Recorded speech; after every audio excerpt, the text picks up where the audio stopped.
안녕하세요. 흰수염군의 인사드립니다. 지금 마음이 너무 좋지 않습니다. 속상하고 안쓰럽고 한편으로는 화도 나고, 김민재에 대한 이야기입니다. 11년 연속 리그 재패의 꿈이 좌절된 뮌헨. 지금 유일하게 남아있는 트로피의 가능성이 빅이어 바로 챔피언스리그의 우승인데요. 지난 5월 1일 한국시간 새벽 4시 김민재 뮌헨은 홈구장 알리안츠 아레나에서 벌어진 레알 마드리드와의 4강 1차전에서 2대2 무승부를 기록하고 말았습니다. 홈경기와 원정경기의 유불리가 명확한 유럽 대항전 경기, 홈에서 벌어진 경기에서 승리를 챙기지 못하면서 뮌헨의 챔스 우승은 조금 더 험난한 여정을 앞두게 됐는데요. 물론 2차전에서의 승리가 불가능하다라거나 아직 포기를 해야 하는 단계까지는 아니지만 확실한 우위를 점할 수 있었던 홈경기, 반드시 승리가 필요했던 홈경기였음에도 만족할 만한 결과를 만들어내지 못하면서 레알에 비해 상대적으로 좀 불리한 상황에 처해 있는 것만은 사실입니다. 그리고 이 아쉬웠던 결과에 대한 책임은 오랜만에 선발 출전한 김민재에게 상당한 지분이 있는 상황인데요. 김민재는 경기 후 믹스존에 모여있는 기자들 앞에 멈춰서지 않았고 국내 기자들에게는 정말 죄송합니다 라는 말만을 남긴 채 라커룸으로 돌아갔습니다. 그 모습이 어찌나 속상하던지 뮌헨이 2대1로 앞서던 후반 38분의 상황, 박스 안에서 돌파를 시도하던 호드리구는 김민재 발에 걸려 넘어지면서 그대로 PK가 선언됐고 비니시우스가 침착하게 차 넣으면서 2대2, 이대로 경기가 종료되어 버렸었죠.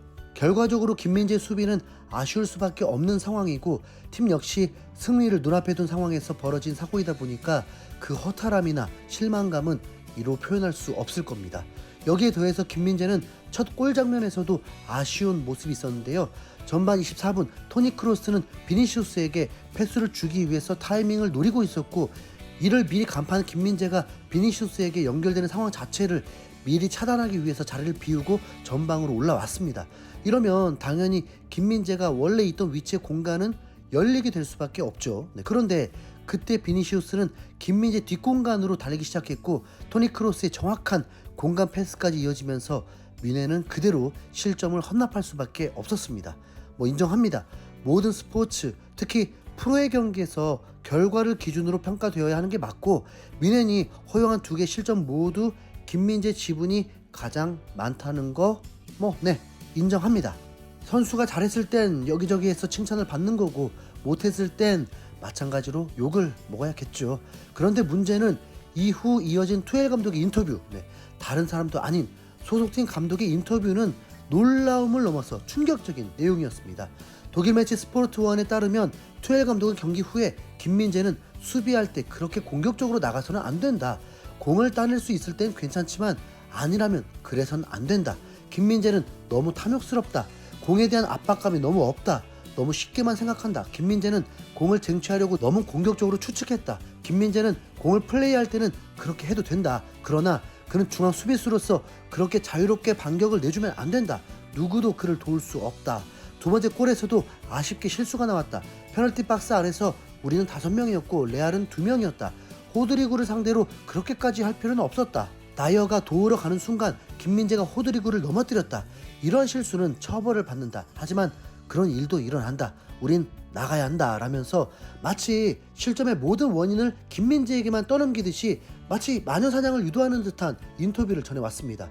사실 팀이라는 것이, 팀 플레이라는 것이 경기 중 발생될 수밖에 없는 서로의 공백을 서로가 유기적으로 메우는 것 아닌가요? 김민재가 올라갔을 때 옆자리를 지켰던 다이어가 그 공간에 대한 염두를 하고 있었다면 어땠을까? 이렇게 생각해 볼 수도 있지 않나요? 어떻게 이 상황을 감독이란 사람이 선수 한 명을 콕 집어서 책임 전가를 할 수가 있죠?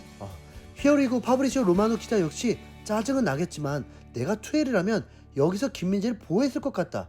언론에서 그를 버스 아래로 내던지는 것은 모든 면에서 잘못된 것이다 라면서 투엘 감독의 인터뷰를 이해할 수 없다는 의견을 내놓기도 했습니다.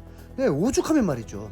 그리고 이날의 경기 결과는 2대2 무승부입니다. 즉 레알 역시 2개 실점을 허용했다는 이야기인데 실점에 대한 반응, 레알의 안첼로티 감독은 전혀 다른 방식으로 접근합니다. 독일 매체 빌트에 따르면 카를로 안첼로티 감독은 무승부 이후 전혀 다른 모습을 보여줬다라면서 안첼로티 감독의 반응을 전해왔는데요. 매체는 안첼로티 감독은 르노이 사네의 득점 당시 안드레 루닌의 실수를 비난하는 대신 팀 전체가 실수를 했다. 여기서 선수 개개인을 비판하지 않겠다고 말했다.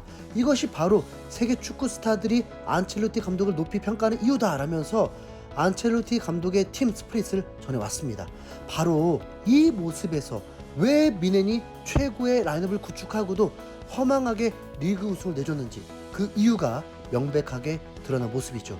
트랜스퍼 마르크트 기준 미넨의 선수단 몸값은 9억 2,900만 유로, 전 세계에서 5번째로 비싼 몸값을 기록하고 있는 팀이고, 이번에 미넨을 밀어내고 우승을 차지한 레버쿠젠은 5억 9,400만 유로, 전 세계 14번째 순위의 몸값을 기록하고 있는 팀입니다. 제 아무리 실력 있고 비싼 몸값의 선수라도 자신들의 수장이, 그 리더가 어려움이 있을 때마다 선수들 총알바지로 내세우고 책임에 대해 전가하고 그런다면 그 누가 온 마음을 다해서 팀을 위해 뛸 수 있을까요? 김민재가 왜 괴물 수비수인지, 왜 월클이라는 호평을 받는지, 그렇다면 이 선수를 잘 활용할 수 있는 가장 좋은 방법은 무엇인지 감독이라면 여기에 대해서 고민해야 하지 않겠습니까? 훌륭한 피지컬과 빠른 발, 이로 인한 넓은 수비 범위와 강력한 제공권, 여기에 더해서 직접 치고 나가든 아니면 패스를 통해서든 전방으로의 볼 운반도 가능합니다.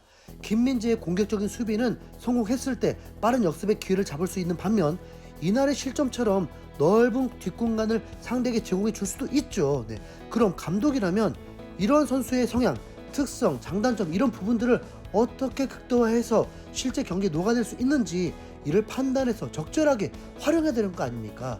이미 김민재는 최고의 무대에서 검증이 끝난 선수이고, 김민재의 장점을 활용하려면 팀적으로 다른 선수들의 움직임도 함께 뒤따라와야 하는 게 맞겠죠. 참 누구 말 따나 어이가 없네. 이러면 김민재는 그냥 다이어처럼 자리만 지키면 되나요? 아무리 최첨단 컴퓨터나 최고급 자동차가 있으면 뭐합니까? 그 주인이 컴맹에다가 운전을 못하면 무겁기만 한 고철덩어리가 돼버릴 뿐이죠. 투엘의 김민재의 활용을 보면 마치 최첨단 컴퓨터로 벤치프레스를 하고 있는 모습입니다. 아니 다른 것도 아닌 이탈리아 리그에서 최고의 수비수라는 평가를 받는 선수를 그저 고철덩어리처럼 활용하는 감독이 참 진짜 기가 막혀서 말이 안 나옵니다. 더 어이가 없는 건 라커룸에서 선수단 미팅 때도 김민재를 대놓고 지적한 것으로 보여집니다. K는 투엘 감독이 라커룸에서도 김민재에게 말했다. 투엘 감독은 이런 상황에서 비밀스럽게 지적한 사람이 아니다 라고 전해왔는데, 그렇습니다. 못나도 와, 이렇게 못날 수가 있나 싶죠. 오히려 주장 노이어는 투엘과 다른 태도를 보입니다. 독일 매체 스포르트1에 따르면 실수는 축구의 일부다. 실수를 했다고 해서 다음 경기에서도 나쁠 것이란 보장은 없다. 김민재는 오늘 나쁘지 않았고 전반적으로 잘해줬다. 결정적인 순간에는 확실한 결정을 내리지 못했지만 이것은 축구에서 항상 일어난 일일 뿐이다 라면서 김민재를 옹호했습니다. 노이어가 투엘 하는 짓을 보고 오죽했으면 우리 김민재 실수는 실수일 뿐 자신을 믿고 용기를 잃지 않았으면 하는 바람입니다. 너무 화가 나서 절제했지만 투엘에게 딱 한마디 남기겠습니다. 투엘, 너희 우리 그래도 김민재 응원합시다. 이상 흰수염그레였습니다. 감사합니다.